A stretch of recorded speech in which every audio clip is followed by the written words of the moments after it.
Somebody get Bufuteki on the phone because we broke the stream. Hello and welcome to the Fray. My name is Derry. For all of our first-time listeners, the Fray is a roundtable podcast dedicated to competitive fighting games, and we have a fresh panel every week.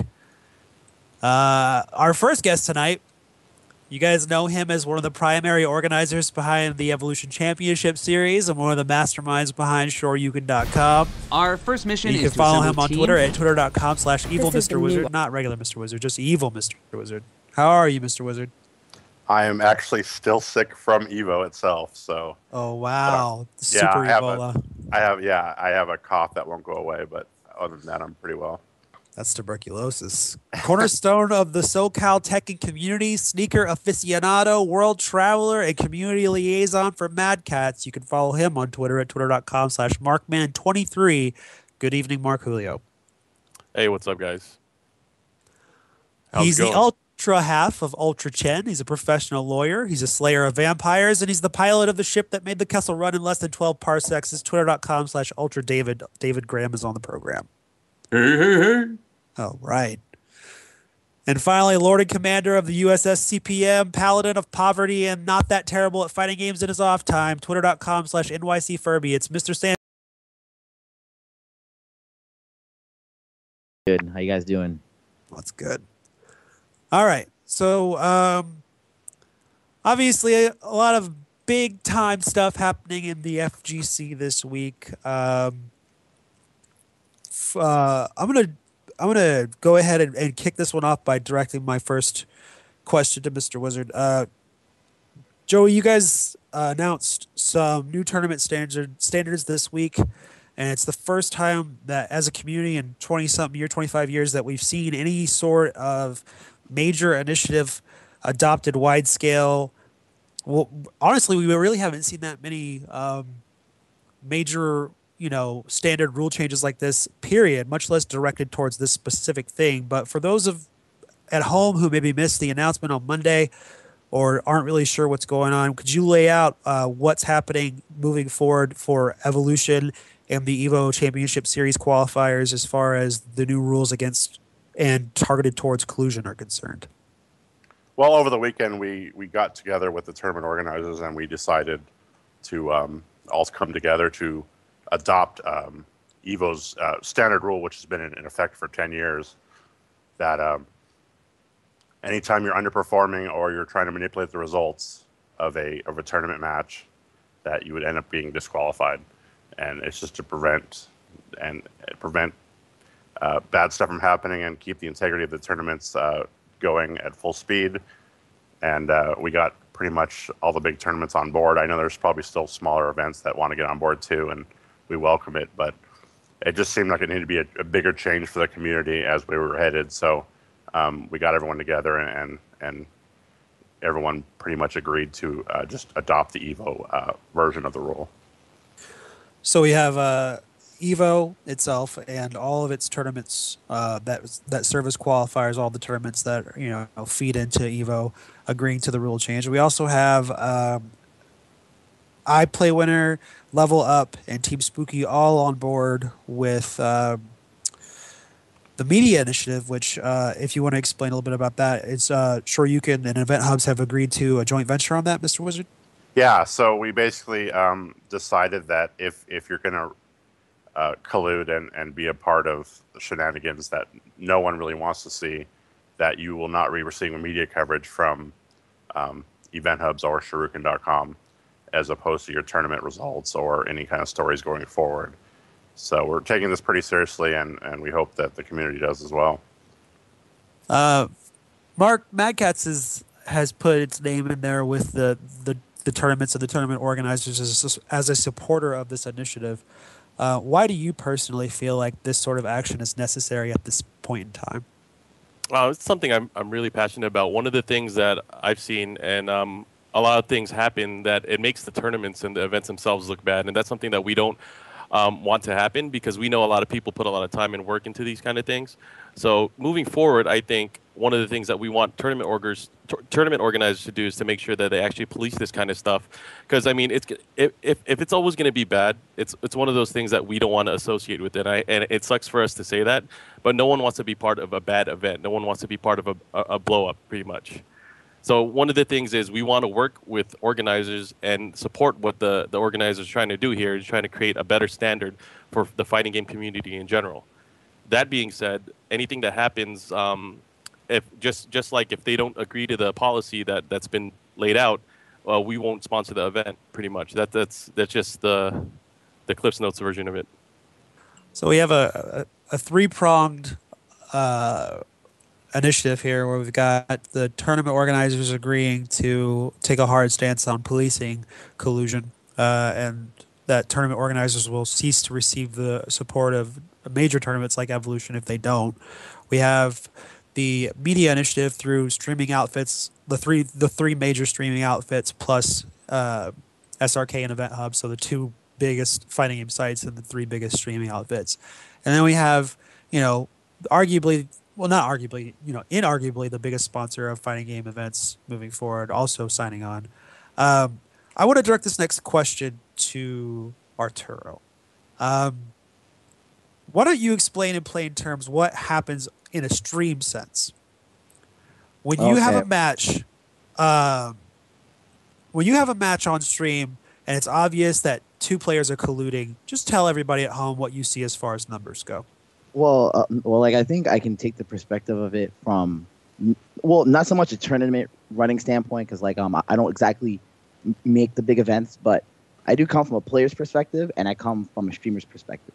So when I see people blatantly rigging matches in the grand finals, like whoever it is, I'd like to think of now that the community is getting bigger, and now that they're streaming, and now there's all these high profile matches, people are getting exposure. They're becoming kind of like mini e-celebrities in their own right. So I kind of think of it as like an ecosystem where it's pretty much everybody needs each other's help to coexist. The players need the tournaments, and the streams need the events, and the players as well. It's a good ecosystem. So when people try to deviate from that and obviously make a joke of it all, it's ridiculous. It's not only disrespectful to the players that fought that way, that fought and came all that way only to lose, disrespectful to the stream as well. So I really get upset. I really get upset when I see this kind of things happen. But would you say that, collusion, pot splitting, bracket tampering, that sort of stuff has been going on since fighting games have been around. For 25 plus years, people have been doing this sort of thing. Mm-hmm. But wouldn't you say that as a streamer, things become, in the age of the stream, so 2009, and after, where our community has radically transformed due to streams, which are then sponsored by major corporate entities like Mad Cats, who then have a business professional interest in making sure that they're getting the most on their investment, and you guys are trying to give everybody the best stream possible. And that's all they want, really, is we want to see the best stream. Whether it's Mad Cat sponsoring or Broken Tier or whoever. Wouldn't you say that it's definitely going to be transformative for the community in this current state? Go ahead. But I think players they only think they only think in the present, and only think really short term. If it doesn't line their pockets immediately, even though because of these streams and because the community is getting bigger and because there's more exposure of these tournaments, it helps to get some of these players sponsored going to events.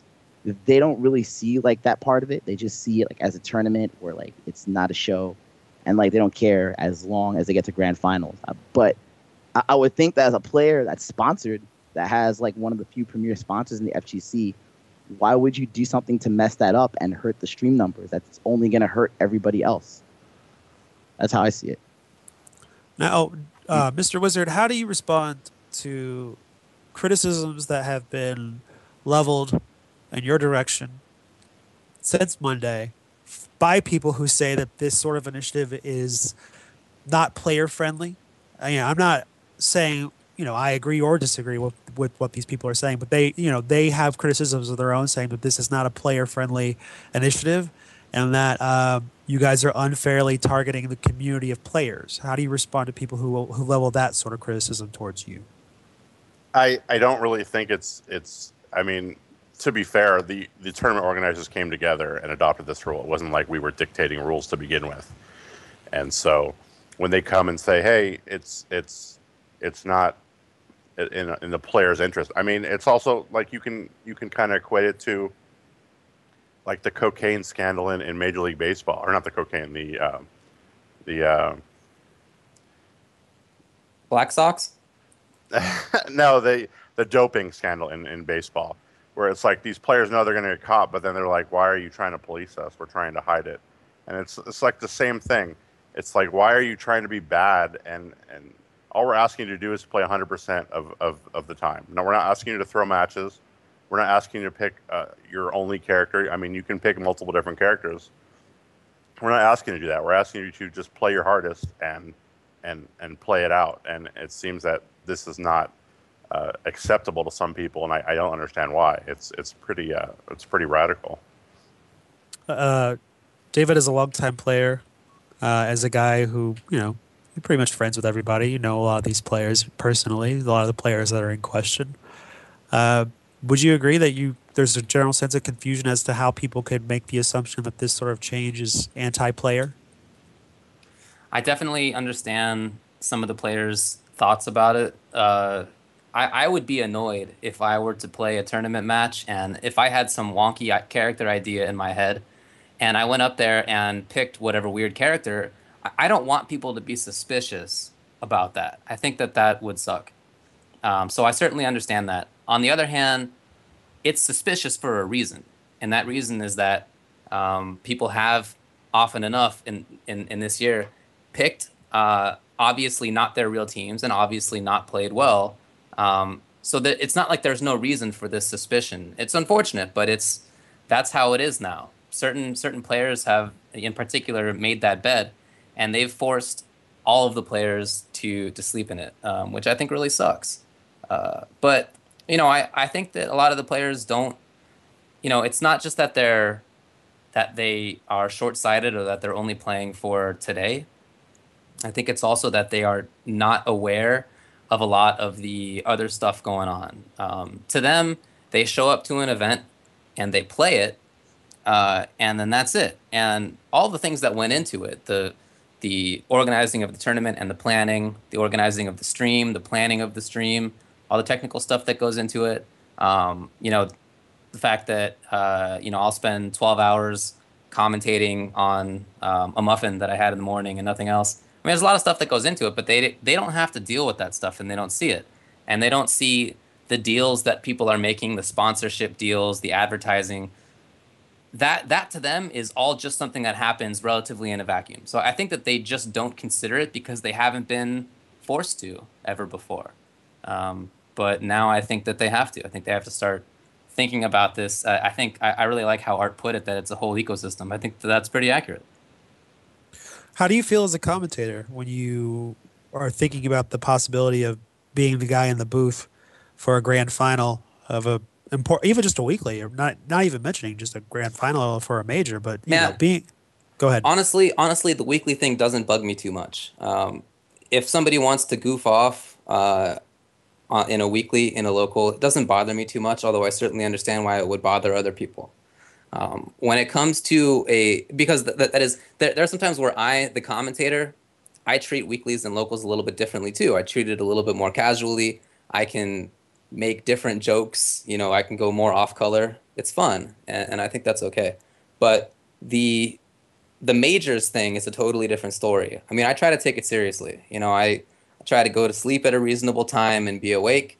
I try to commentate well the whole time, and I try to put in the time to know the games. I spend a lot of time doing that stuff.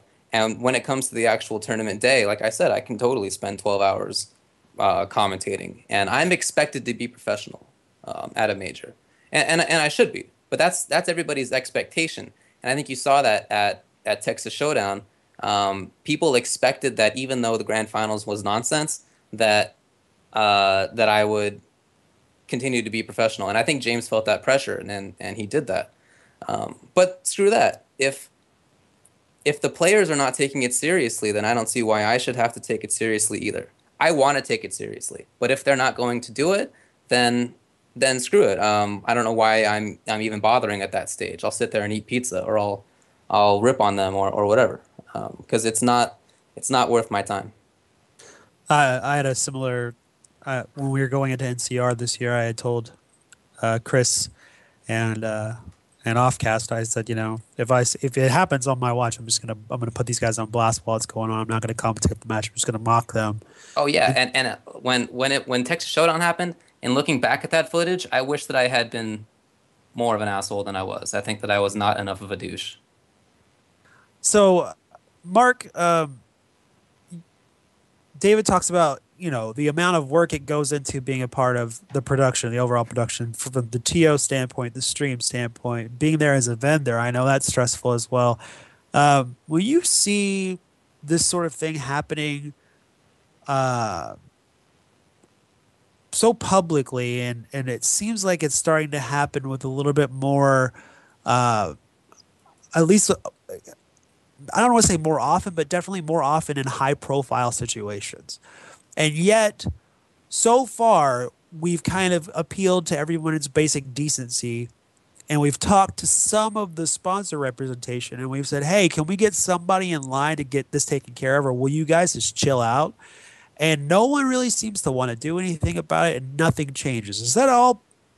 Being a guy who's there, being subjected to this multiple times, you're putting in all this work, is it at all personally or professionally frustrating for you to see it not really changing before now? Well, I think both personally and professionally, it sucks. I mean, I don't want to be part of events that have this kind of stuff going on. I don't think the players either. They don't want to get the flack. I mean, obviously, a lot of these guys are doing it on purpose. I'm not going to say any names, but I think it's really stupid. How dumb can you be? I mean, just a day after this all happened, that you're going to try to blow it up. And Art spoke well about it yesterday. I know him and Spooky were really angry, but I mean, yeah, I was kind of going ham, and then you were like, yeah, get him, Art, and I just kind of kept going. But no, seriously, I mean, this is the kind of stuff that we don't want to see, and I'm glad that someone took a stand. It's about time more and more people take stands on this. And I said very clearly after the Texas Showdown stuff happened, I mean, if any of our players, I mean, I don't have control over other players out there, but what I can help control is what goes on from a tournament organizer standpoint. And I told all the organizers straight up, if this ever happens, that we won't tolerate this. We will probably not support your event. So do everything in your best interest to make sure this doesn't happen at your event. Not only that, if any of our players are involved in this kind of stuff, we'll suspend them indefinitely. That's for sure. So we're at a zero tolerance with this kind of stuff. We don't want to see this kind of stuff happen. We love the integrity of the game and the community itself. So, I mean, one of the things we want to do is we want to see this thing grow bigger. I know a lot of sponsors were very concerned. I talked to Kugi from Broken Tier. He's also in agreement with this. I've spoke to Capcom as well. Obviously, they were frustrated. They put out a statement. So, I mean, it's not just Mad Cats. It's everyone that's involved that kind of feels the same way. So, like I said, I'm disappointed, but I can't expect people to step up. I mean, I can only hope they will, but I can't expect them to. And hey, if they don't want to be part of it or this new rule set, then maybe we're better off without them. If they don't want to show up, then that's on them. Arturo, let's move over to you. Like Mark said, we were at less than 24 hours outside of this stuff, and we all saw what happened at Next Level. I mean, do you want me to break it down from my point of view, since nobody Go can ahead. actually see it on the stream? Yeah, you were right there. So bird's eye view. Go ahead. I was right there. So we just saw two pretty cool matches. Like, Chris who blew me up off stream, and then he went to play Spabrog, who I said, he always beats Chris who always beats him. But then this time he got blown up. So, it was hype, right? And then he had to play Sanford. Sanford counterpick. Obviously, he's trying to win. He's not trying to fight an even matchup. So he picked Cammy, blew him up. And Spabrog obviously looked dejected. And then right after that, the players sit down for extended amount of time, and we're just sitting there talking, and I'm making jokes about collusion or whatever, right? But with the setup of Next Level, the players actually can't hear me from where I am, because it's actually pretty loud in there. So we're just kind of cordoned off in our own area. So Yeah, like these guys are setting up and they were picking their characters. They wait for extended amount of time. They look at me. I look back at them, and then like Chris picks Yang. Well, like I'm not really to be fair. Like I'm not really too mad at Chris because I know he plays Yang.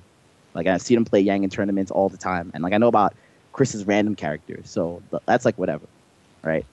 But Sanford, then he goes and picks Boxer, and then I'm just like, WTF, dude? Like really? And then like at that point, everybody in the venue is just looking at each other, like, is this for real? And we literally sat there for 30 seconds, and it was super awkward. And I was just gonna let him play around, and Spooky just got up and pulled the plug, and he's like, "F this! Like, I'm not having any of it." So like that's pretty much like how it went down, like on my end at least. Like, was there a second part to that question, Derry?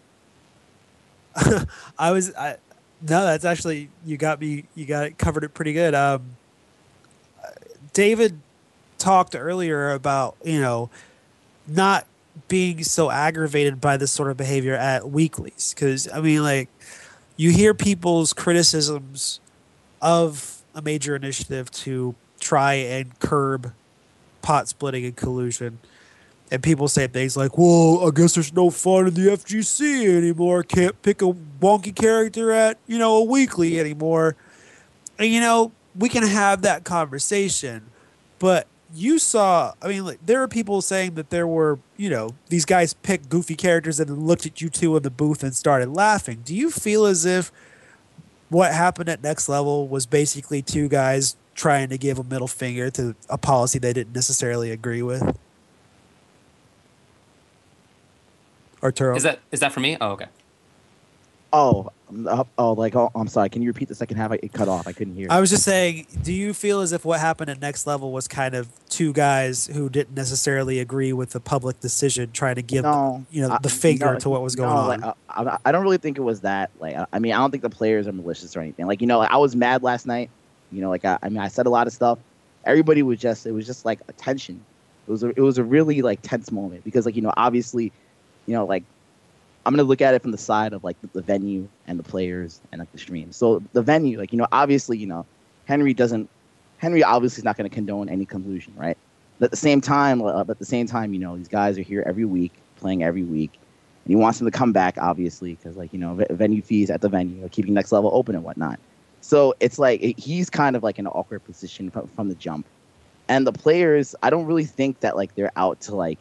I don't think in that particular instance, like, they were out to get anybody, but it was just bad timing. It was just, like, the wrong place at the wrong time, like, right when people clamped down. I mean, and, like, on top of that, like, I've never actually seen Sanford play Boxer. So, like, that, like, already was, like, really kind of suspicious. Because, like, at least, I would have seen him play Boxer, like, in some matches, like, beforehand, or in any tournament. I would have never, like, even batted an eye. But, yeah.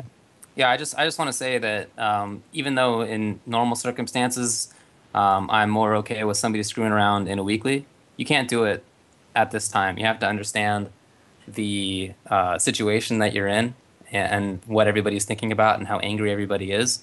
And now is not a good time to screw off. You have to have that understanding of how everybody else is feeling, and I was surprised to see that those guys didn't. Yeah, they weren't. They weren't concerned about it.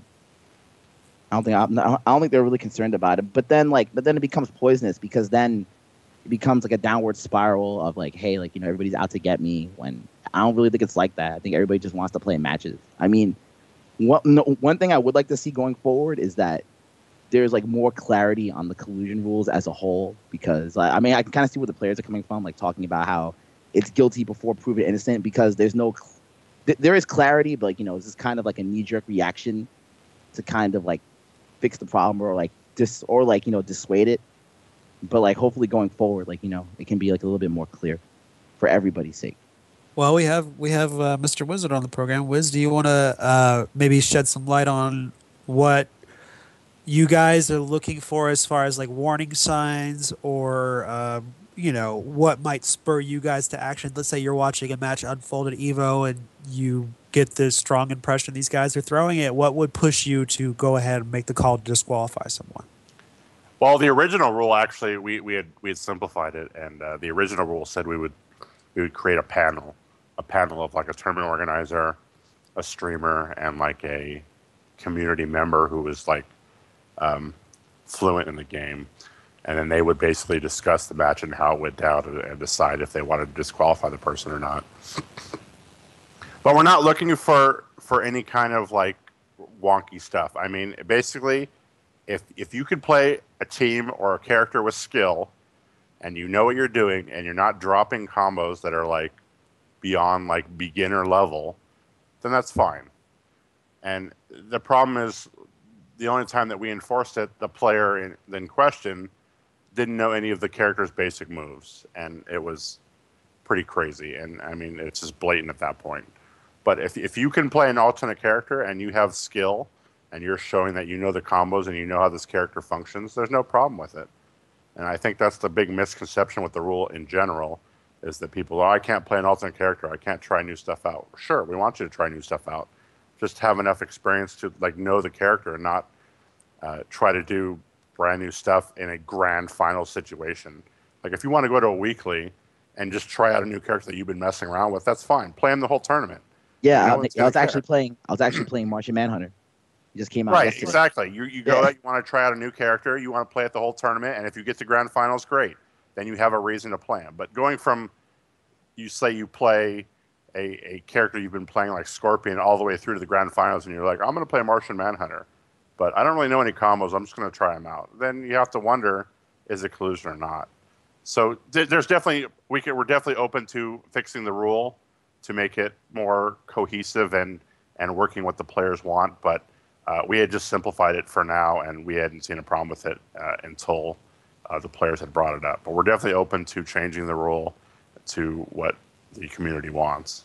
Yeah, I do think that the wording could be better, even with the current understanding that I have of the rule. I would still want some of the clauses changed and the phrasing a little bit different, stuff like that. So I'm glad to hear that you guys would be down to change it a little bit.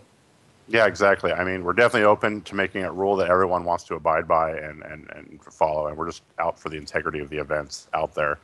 So we're not the bad guys here. We're trying to make everything better. So speaking of people being put into position to be bad guys, Mark, what's your reaction to seeing specific players, individual players? I saw this all day today and yesterday. Players get on Twitter, players get on Facebook, and they act like they're being martyred, or they act like we're targeting specific players with this sort of initiative. When you see, as a long-time player, when you see guys saying, players make the community, nobody else really does anything, this is a scene for the players, and if players don't do anything, then the scene's going to die. You see that sort of mentality of victimization. What goes through your mind? I mean, I could explain it in a simple way. So when people actually play out the tournament, I know a lot of people would complain like, oh man, this guy won again. If someone throws the match or they don't play to their best, I know for a fact I see way more complaints when that happens. I mean, can we all agree in that when people don't play a real finals, we see way more complaints than when someone just plays normally? I would 100% agree with that. Yeah, and I mean, that's it. I mean, if they want to complain, if they want to feel like that they're being targeted, that's fine. But it's not just them. This would happen to anybody that bends the rules. So I think the fact that they want to complain and cry about it, that's more power to them. They can cry all they want. We're not here to listen to them cry. We're here to help make the events better. How would you respond to this? Has been the go-to counter argument for people who don't necessarily mind pot splitting or even support it for years now. How do you respond to someone who says, Mark, if a person makes it to the grand finals, they're free to do whatever they want. They can throw if they want, they can split if they want. They've earned the right since they made it to grand finals. I mean, it's true. They could do whatever they want, but now the tournament organizers and the sponsors are saying something back. Hey, we have the right to take away that. I mean, it has to work together. Like Art said, it's an ecosystem. It has to work hand in hand. I mean, if what they're doing in the finals is hurting the overall tournament and the perception of the event itself, then I think the tournament organizers have every right to make this rule. That's just my opinion on it, and I'm sure a lot of the organizers agreed as well. Arturo, speaking of organizers and speaking of people trying to work within an ecosystem, you're the one who originally brought up this point. Um, concerned individuals have been reaching out to some of the sponsors who represent teams who have been caught up in some of this mess. And I saw the responses myself with my own eyes. How do you feel when you see people who represent teams that are caught up in this sort of thing being asked to hold some sort of accountability or at least answer basic questions about what's going on with their team, and then have that team manager or that community manager turn around and say, "Hey, you know what? You got to approach our players and take it with our players first." How do you respond to something like that as a player or even as a streamer? Like thinking about it from the player's perspective. I don't know. It's kind of hard. I mean, obviously the FGC is still underdeveloped and that sort of thing. So there's kind of like there's kind of like no real penalty, right now to like dissuade the players from doing this. But I mean, I would hope that they listen. It's like nobody can certainly force them. It's like all we can do is hope that everybody sees the bigger picture of it all. I mean, like I'm kind of tired of seeing all the bad press all day. I don't know about you guys. David, don't you think that maybe some of these team managers or whatnot would feel the need to at least make some sort of effort? It seems like there's being no effort put out. I'm not talking about all community managers, obviously, but some community managers who are caught up in this mess. It just seems like, at least I'm kind of shocked. It seems bizarre that they would not at least say, hey, we're looking into it, or hey, it's the default response so far has seemed to be, David, your reaction to this. We'll take it up with our players. Yeah, that really honks my dongle. It's really annoying to me. Go ahead. What? That's my conclusion. I think It haunts your dongle. I think yeah, it really honks my dongle. I don't get that mindset. As a team, you're not doing it for nothing, right? I mean, you're not putting together a team for no reason. You're trying to advertise. You're trying to use it as sponsorship opportunities. So I don't understand why somebody who is trying to get that stuff done can't understand that people who are also trying to get sponsorship and advertising opportunities or are putting a lot of work in addition to that would be upset. I think that maybe the idea is that streams will continue to just show players of certain teams or of any team, I guess, regardless of how that team acts, how that player acts. It's free advertising. And so they haven't had to make any changes yet to how they operate because they're still getting the advertising that they need. So I feel like until they get hit in the pocketbook, they might not make the changes. That's how it seems to me so far. Yeah. I just want to say, like, even though Spooky pulled the match, I believe like either Christie or Sanford did play grand finals or like they split, but it just didn't happen off stream. It just happened off stream. Like he's just a streamer, so he can't just say, yo, like, I'm going to take like your winnings. That's not what went down because obviously the players still got paid. So like, it's not really it's not actually going to be punishment until the players, actually get hurt. I want to touch on that here in a minute. I'm going to direct that towards Wiz, but I want to follow up on what David said. I've been seeing a lot of people saying that they think that it's not the responsibility of team sponsors and team managers to police the behavior of their players, that they should just let their players rock. Markman, how do you feel when you hear people say, or how do you feel how do you feel about being the guy who polices the team? How do you feel about that position where you're kind of having to step in and say, yo, you need to check yourself? Well, I absolutely think that there should be somebody policing the team. Otherwise, what are you managing the team for? I mean, one good example, and I know a lot of people saw this, and it was, I think, sometime last year when Ryan Hart got on Twitter, he made those comments. We jumped on that quick. That was something that we took care of right away. I mean, things like that, when players get out of line and they're representing a company, you have to do things about that. You can't just let it rock. And that's why we're so strict with our players and with the teams that we support and sponsor. Same thing with the events. If anything makes the company look bad, and which we do not want to look bad, we're going to do something about it. That's my personal feeling for representing the company. We want our company to be held in the highest regards. So if anything ever were to happen, we'll do something. But the team in question, AGE, I think that's who you guys are talking about. I know they're going through a rough time right now. They're doing a transition phase. They got rid of some of their employees, and the person that's taking over the team now, Candice, I have a lot of respect for her.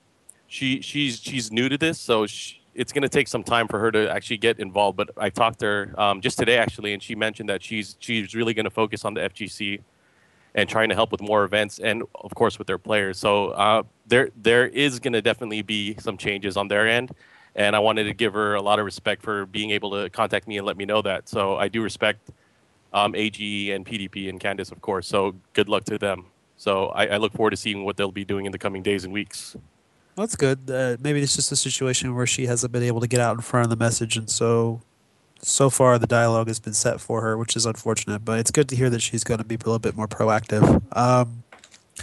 Wiz, the biggest question, the most asked question I'm getting tonight and leading up to the show, and it was mentioned here on the program. I wanted to not necessarily backtrack, but to touch on something we talked about earlier with disqualifications. Everybody's wanting to know, in a theoretical situation, how would money go about being handled if, let's say, somebody's losers finals and they collude and they end up getting DQ'd. If they're in a position to win money, how would you guys go about handling that?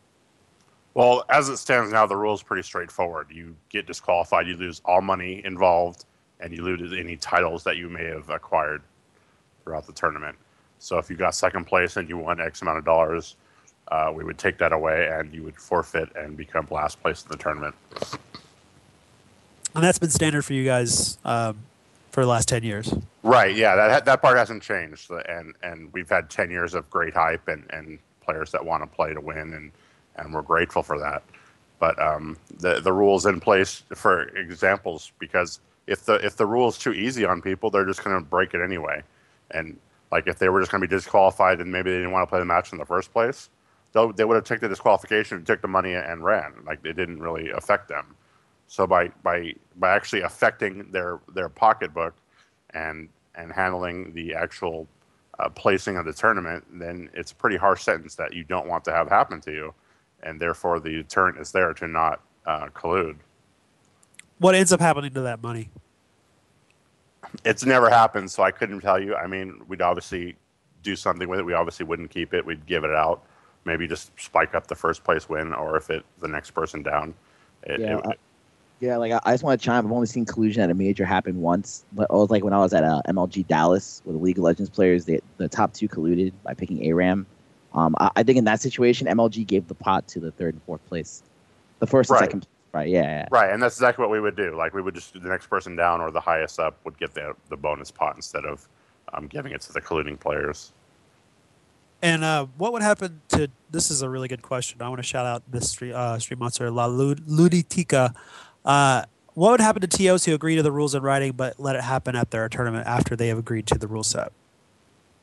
Well, I think that's also pretty straightforward. Obviously, they wouldn't get any media coverage via the websites. Sponsors like Mad Cats would pull out, and I don't think they would get any kind of grace period going forward. I mean, if you're going to allow that after you said you weren't going to allow it, then I don't see how sponsors are going to hop on board anyway, and existing sponsors are going to pull out. So if that's something you want to do, and if that's the road you want to take, that's more power to you. But we set up the standards pretty easily for people to understand, and if you want to go down that route, then you're more than welcome to. Mark, just you can speak purely anecdotal here, but if you guys are a major sponsor for a tournament where you see collusion on display, do you guys feel any backlash in your direction as a sponsor for a tournament like that? From time to time, we do.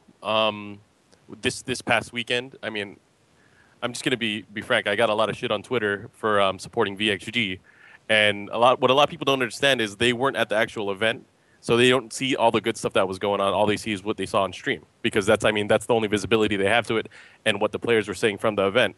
And I mean, obviously, yeah, there's going to be a lot of backlash anytime there's an event, and anytime there's a player involved with any kind of dirty antics. So it's a touchy subject, but we try to handle it as best we can. And the best way we can do it right now is just to address it with the organizers and make sure this kind of stuff doesn't happen in the future. I mean, trying to solve things really is hindsight. Once things happen, they happen. There's nothing really you can do to fix it, and just hope it doesn't happen in the future. David, a lot of people seem to be fixated on the weeklies thing. We were talking about weeklies, and you said, weeklies, whatever. Well, not necessarily whatever, but and then you also made the point that it's a sensitive topic right now, so people need to be aware of what they're doing. But there are people out there that are saying, we shouldn't police weeklies at all. Do you feel like that's the case at the moment, at least? Do you feel like, where do we set the standard? Do we set it at a regional? Do we set it at just Evo tournaments or Evo itself? Where do you feel like the standard should be set?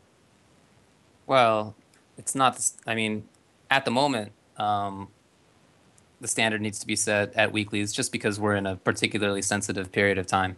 But I even though for me as a commentator, I'm okay with players not taking weeklies quite as seriously. I understand that from the tournament organizer point of view, they still put in a lot of work. I know the streamers still put in a lot of work each week, and so I totally understand why they would not be cool with it regardless. And that's certainly something to take into account. It's something that all of us have to think about. All the different perspectives from different people involved. So, it's something I'm more open, I guess, to having this rule at weeklies than I might have been before. But certainly when more eyes are on it, it's a bigger deal. So certainly at majors, it's a big deal. Certainly at Evo, it's a huge deal. A lot of people were looking at VXG. It was a big deal there. So that's at a minimum, I think, where the rule needs to be set. I'm going to direct this next question to Wiz. I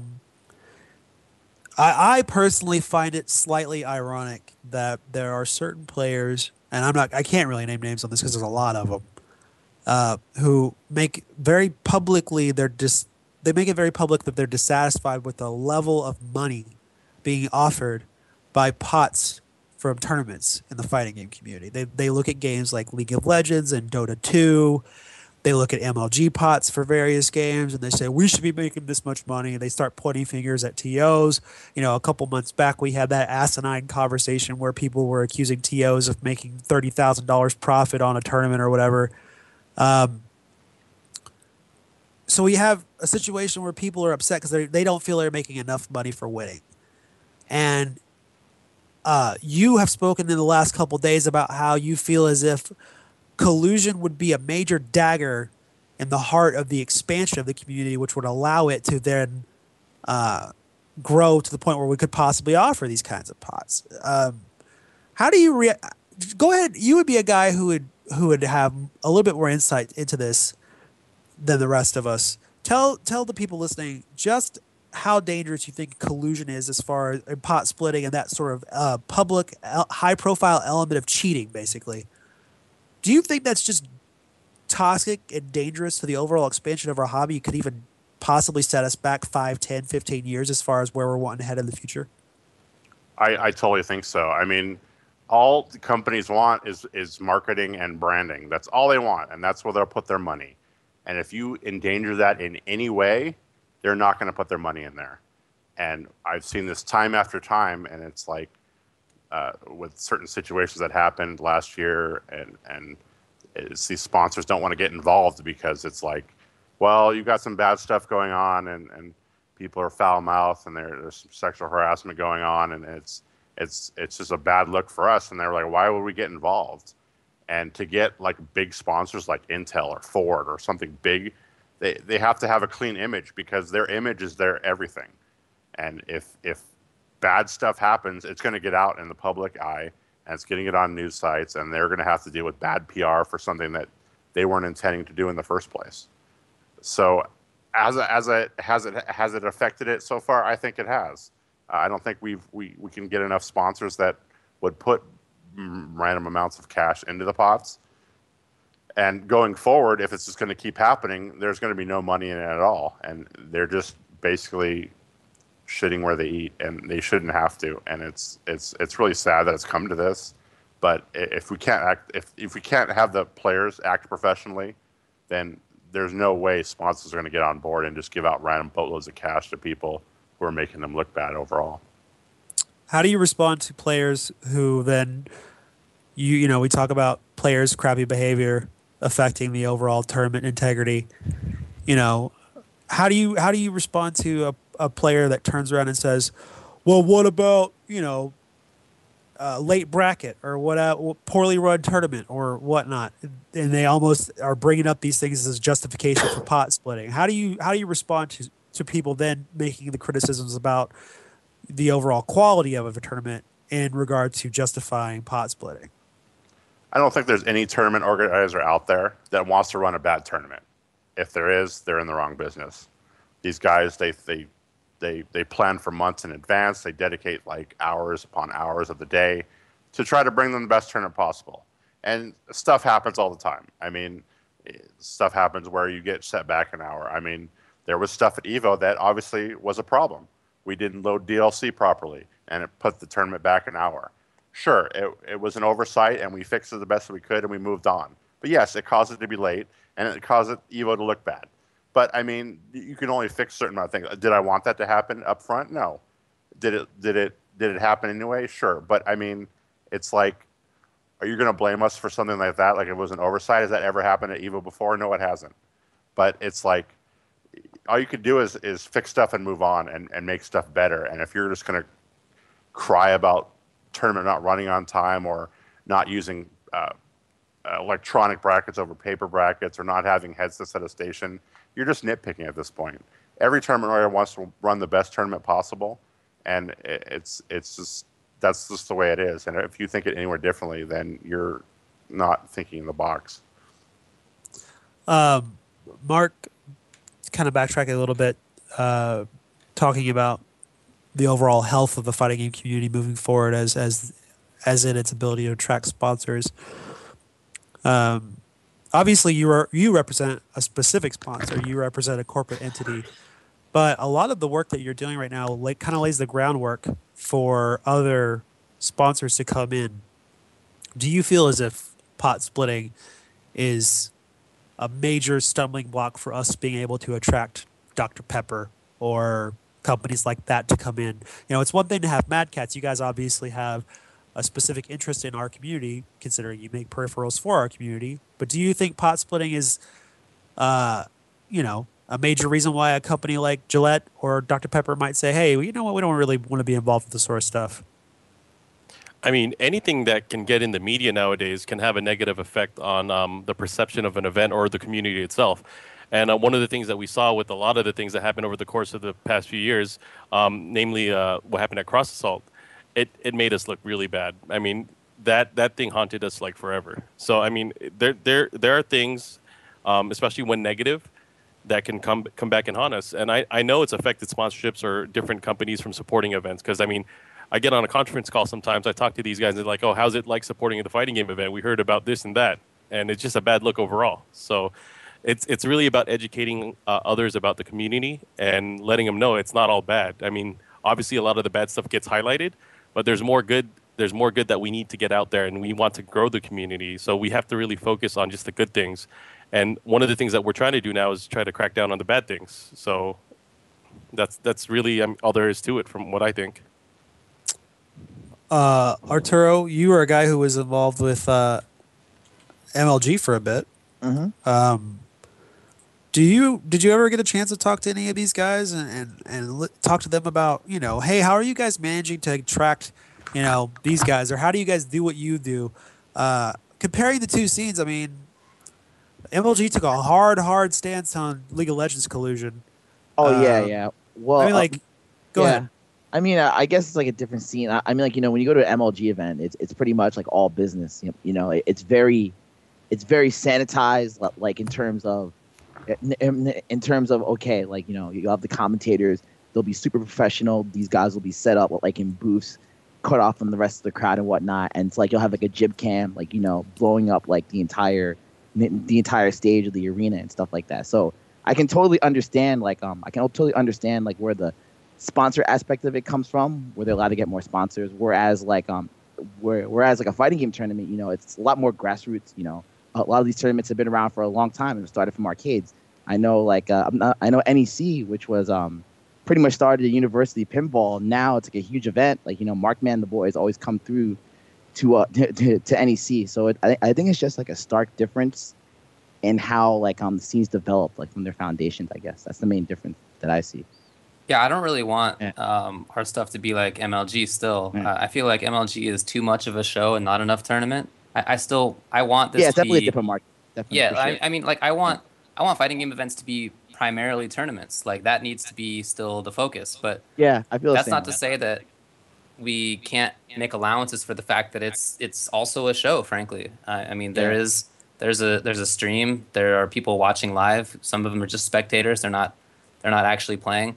That's a difference, man. I mean, that wasn't there. I had to stop playing like around the time when streams came in. So like that wasn't something that we had to deal with back in the day. But yeah, we were mentioning this before the show started tonight. How people would play it out even when they were pot splitting before. I Yeah, totally. very, very rarely remember people not, trying to, whether you're playing because you want to be the best or you're playing to give everybody else a show. People were doing that.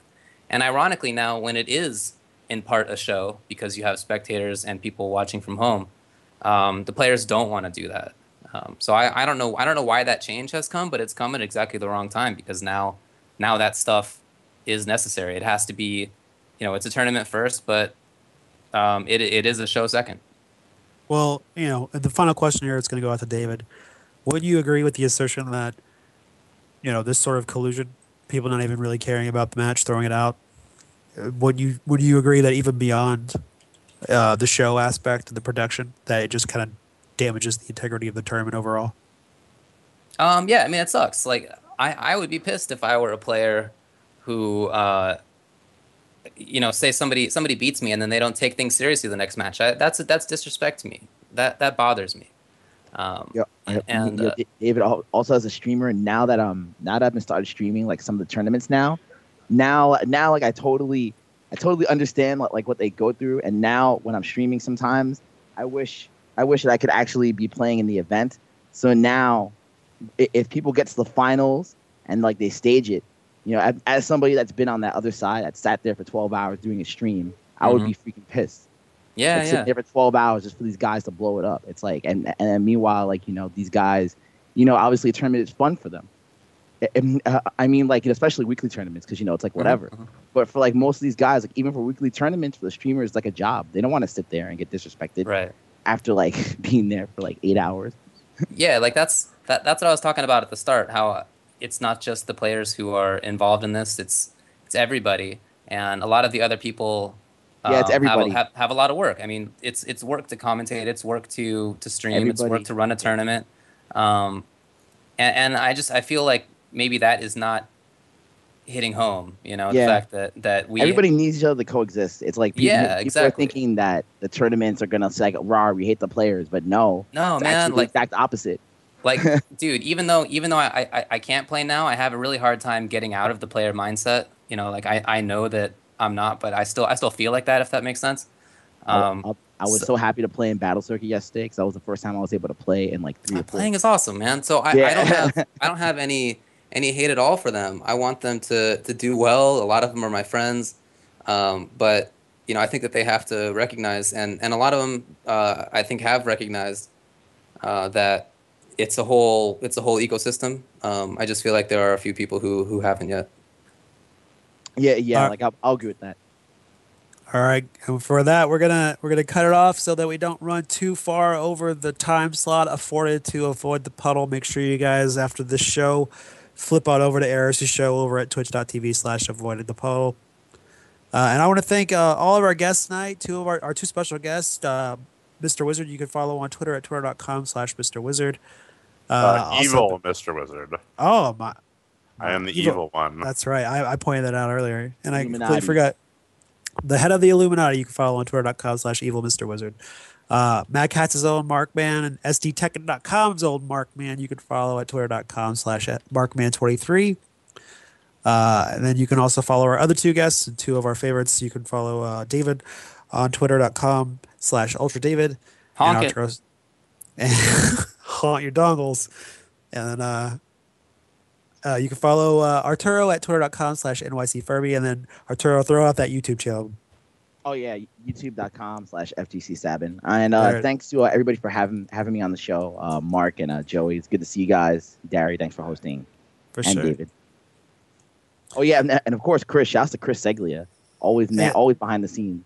And then, of course, you can follow our show producer, Chris Seglia, and head producer for iPluwinner at twitter.com/ChrisSegCEG. Until next week, we don't know what the topics are. We kind of go reactively, but this is the Fray for the week of August the 1st, 2013. And in honor of the Apps team, Magus 1234, yo, Fray.